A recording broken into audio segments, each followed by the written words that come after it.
Ça veut dire que si vous deviez préparer des salades et dont vous avez la certitude qu'elles vont être mangées dans le quart d'heure ou la demi-heure qui suit, samour la achila, proche de la achila, cette chitana permet. C'est clair? Maintenant, pourquoi je vous dis ça avec un peu d'hésitation? Parce que l'Admor Zaken, et le premier c'est le Bet Yosef, ensuite il y a le Bet Yosef, d'autres poskim, le Mishnah Berurah rapporte ça, et l'Admor Zaken rapporte, Yesh, mais pas Pekim Azé, il y a des poskim qui ne sont pas d'accord avec ce terre-là. Donc l'Admor Zaken dit c'est mieux, ça il dit, c'est mieux, Nachon, c'est mieux de couper, d'écraser en morceaux un peu épais. Je vais vous donner, on va dire comme un petit doigt comme ça, un morceau un peu épais. C'est-à-dire qu'Admor Zaken qui apporte le éther, il dit même que le minag à Olam c'est d'être méquille comme ça, mais lui-même, il met un espèce de bémol ici, il dit qu'a priori il vaut mieux couper en petits morceaux, mais pas trop petits, des morceaux assez gros. C'est pour ça, donc je suis mékatser, donc je résume ce que je viens de dire. Il y a un quatrième éther dans cette mélacha de Tochen de moudre, qui est de moudre juste avant la consommation, mais à utiliser avec prudence parce que de nombreux poskim ne sont pas d'accord sur ce éther. Ça veut dire que d'après le din strict, c'est oui permis, mais à éviter a priori. A priori, il faut éviter. Voilà, en 2 mots. Alors ça veut dire quand est-ce qu'on va utiliser ce éther? Disons, imaginez qu'un jour vous avez 50 invités qui vous viennent comme ça impromptu, votre mari vous amène 10 invités de la choule, vous ne vous attendez pas, il faut préparer beaucoup de salades et tout, donc il faut rapidement écraser, et qu'on n'a pas le temps d'écraser avec le manche de la cuillère, etc., on peut imaginer qu'on puisse permettre ce qu'on appelle samour lafia. Voilà, c'est clair. J'ai fini donc mon résumé du shiur précédent. Je pense qu'on va vous le distribuer tout à l'heure. Ça a été tapé, préparé, on va vous distribuer donc le shiur précédent. Et maintenant, donc, on va arriver aux nouveautés ce soir. Donc, s'il y a des questions, allez, je vois que vous êtes toutes... vous avez des questions, vous êtes... Banane écrasée, oui. La cuillère. Je vous dis, a priori, il vaut mieux avec le manche. Certains poskim disent avec le dos, mais a priori, il vaut mieux avec le manche. C'est sûr, c'est mieux avec le manche. C'est pas la grandeur exacte qui est interdite de couper, parce qu'il y a la salle israélienne qui coupe très petit. Est-ce que c'est Tochen? Ah oui, il faut que ça petit soit Tochen, bien sûr. C'est quoi petit? Petit, je vous dis, les poskim ne savent pas. C'est marqué clair, le guédère n'est pas donné. Parce que la salle israélienne, à partir de, elle est bonne? Allez, en tout petit, non, c'est petit, ça s'appelle, c'est assaut, ça. Je pense qu'à partir de cette épaisseur-là, ça doit être bien. Mais les poskim même eux-mêmes disent que le guédère n'est pas clair. L'oignon, si vous le coupez en petits morceaux, en général, c'est très petit, c'est assaut. D'ailleurs aussi, le fin, il est long. Oui, il est long. Alors,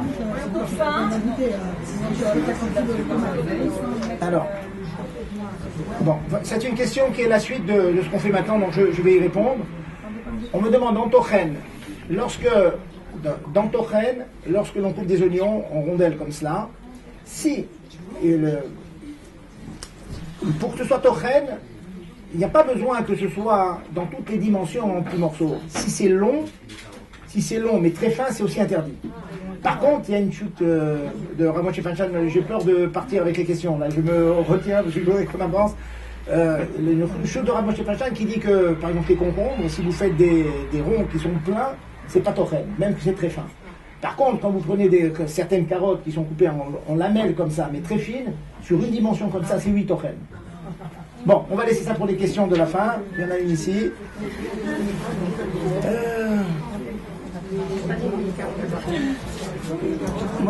Bon, on demande à partir de quelle taille. Écoutez, je vous donne sous ma responsabilité. Oui, je suis d'accord. Alors, vous demandez la taille. Les poskim disent En lanou guéder baour. Ça c'est bien. On n'a pas une définition précise à partir de quand. C'est pour ça que Admonzaké emploie de l'autre ksat. Moi, le mot est un peu grand. Je prends sur moi de vous dire qu'à partir d'un petit doigt, ça s'appelle grand. Ça s'appelle grand. Mais plus petit, on rentre dans le problème. Sachant, mesdames, que vous avez quand même le éther, que je viens de vous dire, de le faire avec un chinouille. Le éther avec un chinouille marche toujours. C'est clair. Ok, on y va. Alors, allons-y. On continue. Alors, ici, je fais une petite parenthèse. Nous avions dit que lorsqu'une mélacha est faite, une mélacha est faite béchogeg par inadvertance, même béchogeg, c'est-à-dire à la plus forte raison, si on l'a fait bémézide, sciemment, il est interdit de profiter de la mélacha. Alors la question se pose, si je veux aller au bout de ma logique, de la même manière que si on allumait la lumière de la salle de bain ou des toilettes par inadvertance, on ne peut pas profiter de cette lumière, c'est-à-dire on ne peut pas lire à cette lumière, on peut rentrer quand même à la salle de bain, on ne peut pas lire à cette lumière. Donc si je surprenais des personnes que je vois en train d'écraser toutes sortes de choses qui est interdit d'écraser, mais je ne peux pas manger ceux qui douchent. Comment tu as fait cette datrinade, toutes sortes de choses qu'on fait? Mais j'ai écrasé, pas de problème, j'ai préparé, je me suis levé de bonne heure, j'ai préparé, j'ai écrasé tout ce qu'il faut. Donc on a fait un issour. Après, si elle n'est pas rentrée dans les éthérimes que nous avons dit, les permissions qu'on a dit, c'est interdit. Alors est-ce qu'on a le droit de manger quand même cette salade qui a été coupée et issour? Sur cela, de nombreux décisionnaires disent, comprenez la question, compris, hein? Est-ce qu'on a le droit de profiter? Je vais chez quelqu'un, j'ai vu qu'il a fait un issour, je dis, qu'est-ce que tu as fait? Tu as coupé les oignons en tout petits morceaux, l'ail en petits morceaux, et tu m'as fait une bonne salade, mais c'était interdit. Tu l'as fait dans la demi-heure qui vient? Non, j'ai fait ça ce matin avant la tefila, je me suis levé très tôt, à 6h du matin, je fais le kidou, puis je suis allé à la chose. Elle a fait ça 3h, 4h avant. Donc, il n'y a pas de terre. Est-ce qu'on a le droit de profiter de cette salade ou pas? Alors sur cela, je vais vous donner la réponse déjà brutale. La majorité des poskim disent que oui, on peut quand même manger la salade. Contrairement à la lumière dont on ne peut pas profiter, mais la salade, mesdames, vous pouvez la manger. Alors je vais vous donner brièvement pourquoi. Alors, brièvement pourquoi. Une svara, une idée, une logique qui a été donnée, c'est que le légume en question que vous mangez en petits morceaux, il était possible de le manger même avant de le moudre. Dans la mesure où, de toute façon, je pouvais le manger, la hana'a, le profit que j'ai du fait que je l'ai moulu, je l'ai coupé en petits morceaux, c'est un petit profit, contrairement à la lumière. Sans la lumière, je suis dans l'obscurité, grâce à la lumière, je peux lire. Donc, c'est un grand profit, je n'ai pas le droit d'en tirer. Mais un petit profit de le manger dans l'état non coupé en petits morceaux, à l'état de couper en petits morceaux, c'est un petit profit, donc on peut profiter. Ça, c'est une. Une autre svara qui a été dite, une autre logique qui a été dite dans les poskim, c'est que je pouvais obtenir le résultat à obtenir maintenant de manière permise.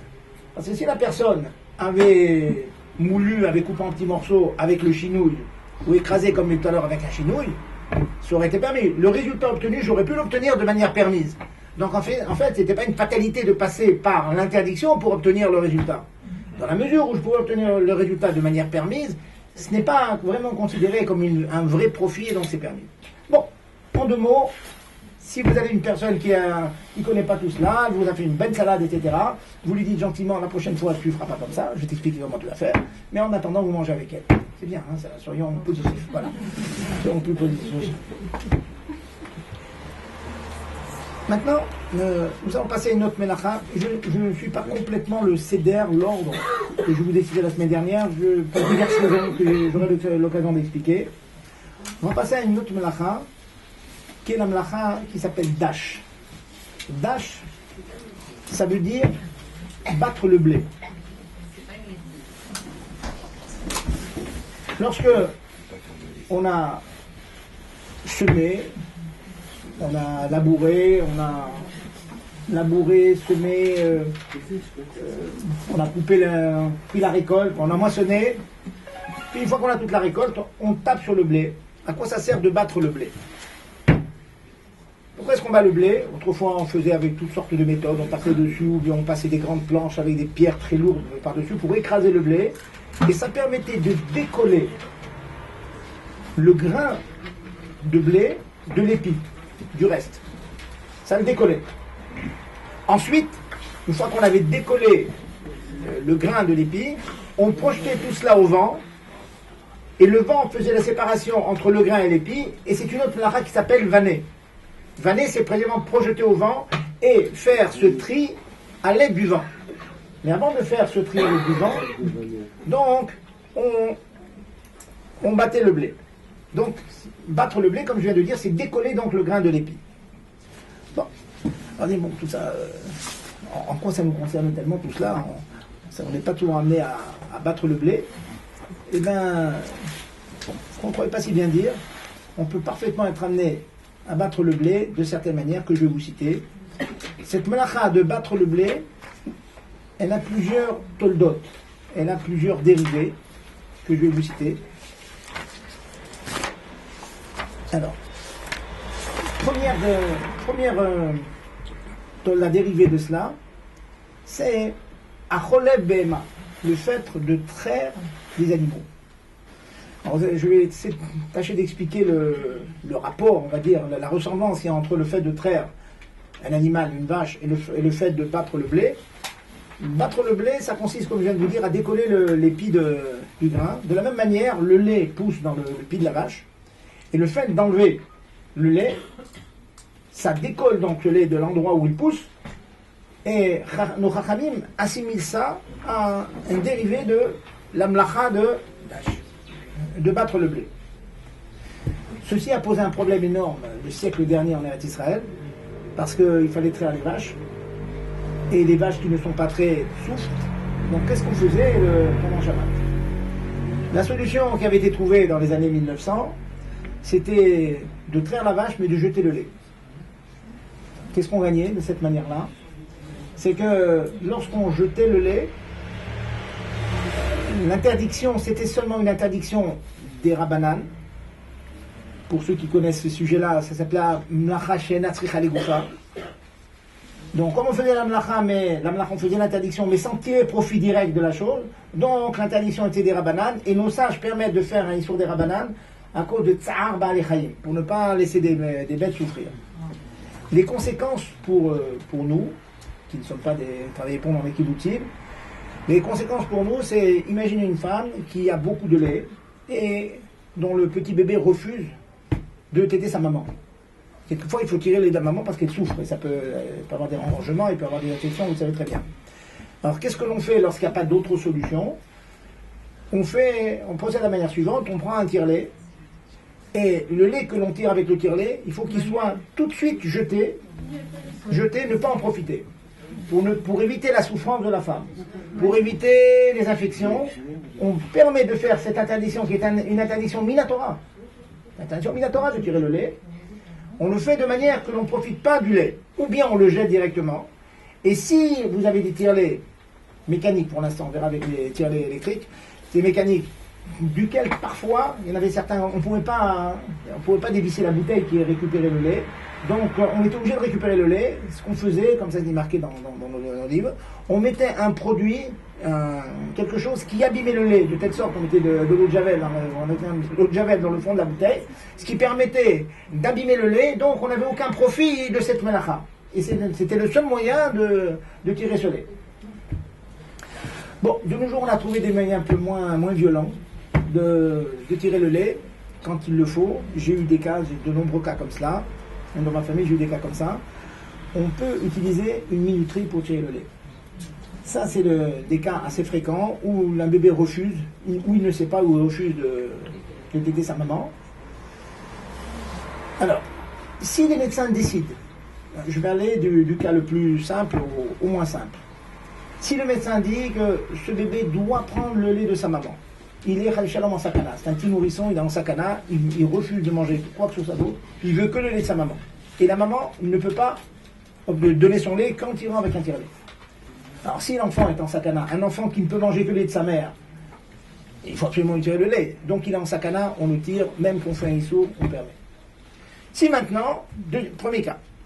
Deuxième cas maintenant, le médecin dit non, il y a des solutions, il peut prendre une autre nourriture. Tant pis, madame, jetez votre lait s'il le faut, on va lui trouver autre chose, et on peut parfaitement nourrir ce bébé sans qu'il prenne le lait de sa maman. Dans ce cas-là, on emploiera la méthode que je viens de vous dire, c'est de tirer le lait avec un tire-lait mécanique et de jeter le lait. De nos jours, on a trouvé une nouvelle méthode dans un cas où on pourrait, un enfant qui n'est pas en danger, donc nous n'avons pas la permission de tirer le lait, de le récupérer pour le bébé. Il y a quand même des méthodes avec une minuterie.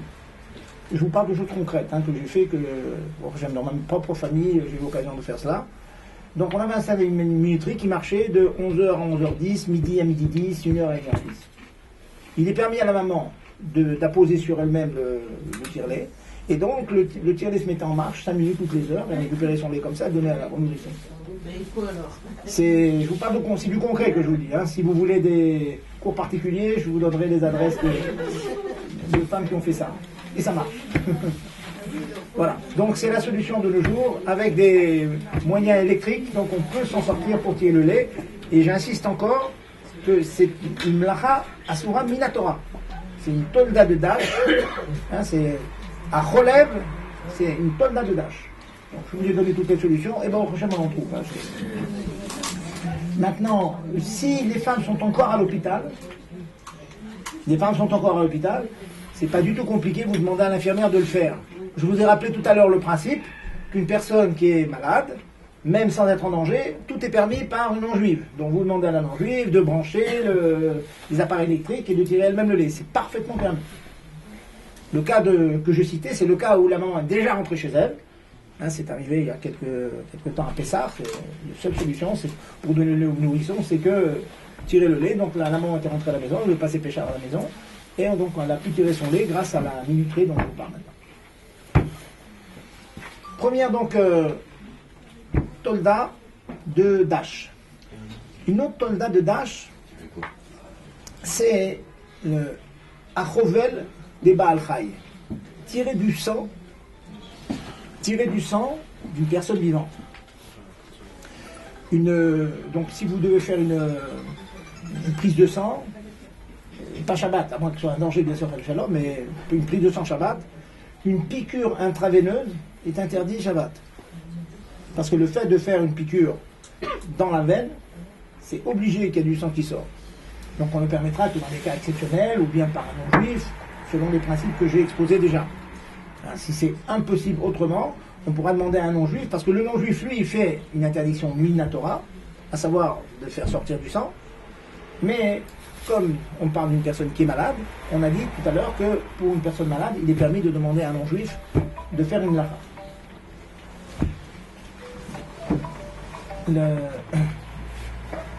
L'autre cas, ça va vous faire sourire, si vous avez un jour un petit etc. de pincer une amie et de lui faire un hématome, un bleu. Un bleu c'est quoi? C'est sortir le sang de son système naturel, et puis il ne peut pas sortir parce que la peau l'empêche de sortir.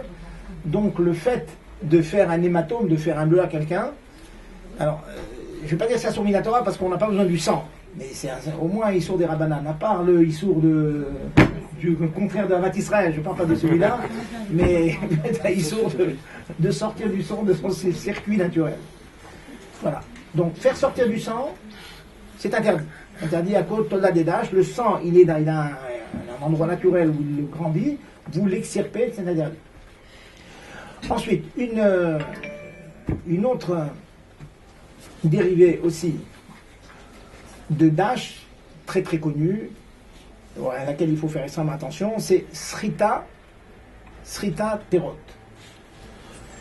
De la même manière que j'ai expliqué qu'il est interdit de séparer, de détacher l'épi de la graine, il est interdit de séparer le jus qui est dans les petites alvéoles du raisin, écraser le raisin et en extirper le jus qu'il y a dedans, c'est une tolda de Dash. Donc si un jour vous n'avez pas de vin, vous avez la bonne idée de prendre du raisin et l'écraser pour faire votre verre de kidouche, et bien vous avez fait une avéra de tolda de Dash, secret tolda de Dash. D'accord? C'est mitzvah abba avera. Donc faire un jus, c'est interdit. Oui. Alors, un point, c'est que l'interdiction c'est seulement pour les olives et le raisin. Pour les autres fruits, l'interdiction est seulement midera banane. Bon, l'idée, non, je vais quand même expliquer un petit peu pourquoi. D'après certains avis, l'interdiction est minatora pour le raisin et les olives parce que la majorité de ces fruits sont davantage utilisés pour leur jus que pour les manger en tant que fruits. On fait beaucoup plus d'huile d'olive qu'on consomme d'olive. On fait beaucoup plus de jus de raisin et de vin qu'on ne mange du raisin.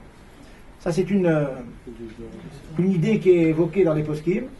Une autre idée, c'est que ces jus en question, ce sont des jus qui sont un mashké qui mévit la touma. Ce font partie des mashkim que s'ils touchent un fruit, alors ils sont capables de les rendre aptes à prendre la touma s'ils touchent un objet de touma. Bon, c'est un petit peu compliqué, mais en tout cas, le kolpanim, c'est un jus en quelque sorte, c'est un liquide, un mashké. Du fait qu'il apporte la touma, il a une chashivou de mashké, il a une importance de mashké, et donc la Torah l'interdit. Par contre, l'huile d'orange, du pamplemousse, tout ça, c'est une interdiction seulement midérabanan.